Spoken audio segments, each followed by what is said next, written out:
Think it's impossible to build a gaming PC for just $500 in 2025? Think again.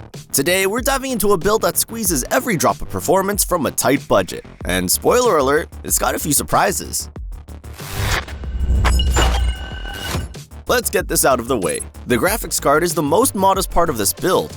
The GT710 isn't meant for AAA titles or maxed out settings, it's more of a starter GPU. Think classic games, indie titles, or very light 3D workloads. It has 2 gigs of memory and runs cool without any fans, which makes it great for silent setups. Now, if we stack it up against even a budget-friendly GPU like the GTX 1650, the performance gap is huge. But here's the thing. This card keeps the build within budget and leaves the door open for a future GPU upgrade. So if you're building today and saving for a GPU tomorrow, this is a smart placeholder. Make sure to check out the product links in the description for more details. Now, this is where things start to get exciting. The Ryzen 5 8400F is a solid performer in any budget build. With 6 cores and 12 threads, it's ready to handle multitasking, streaming, and modern games, especially once you upgrade the GPU. And yeah, it doesn't have integrated graphics, but that's not a big deal if you've got a dedicated GPU, even one as basic as the GT710 for now.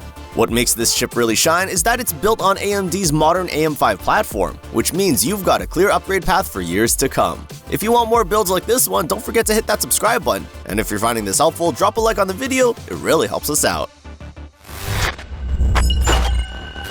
Let's talk about the motherboard, the MSI PRO A620M-E. It's built to support AMD's latest processors, including Ryzen 5, and it uses DDR5 memory, which is a big plus for future-proofing. Now, it doesn't come with bells and whistles, but it's rock solid for what we're building here. Stable BIOS, decent connectivity, and enough expansion options for a future GPU upgrade. It's a smart pick for a budget-friendly AM5 setup.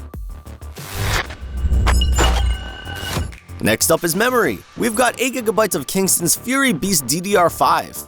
RAM is where your system loads and runs games, apps, and background tasks. And 8 gigs, while minimal these days, is enough to get started. The good news? It's DDR5, and it's running at 5200 MTS, which is perfect for our Ryzen CPU. Later down the line, you can toss in a second stick for dual-channel performance and double the capacity.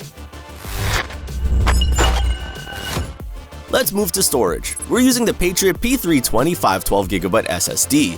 It gives you enough space for Windows, a few heavy-hitter games, and all your daily files without breaking the bank. It's not the fastest SSD out there, but it beats any hard drive by a mile in terms of boot times, game loading, and general responsiveness. It's a practical choice for this budget-focused build.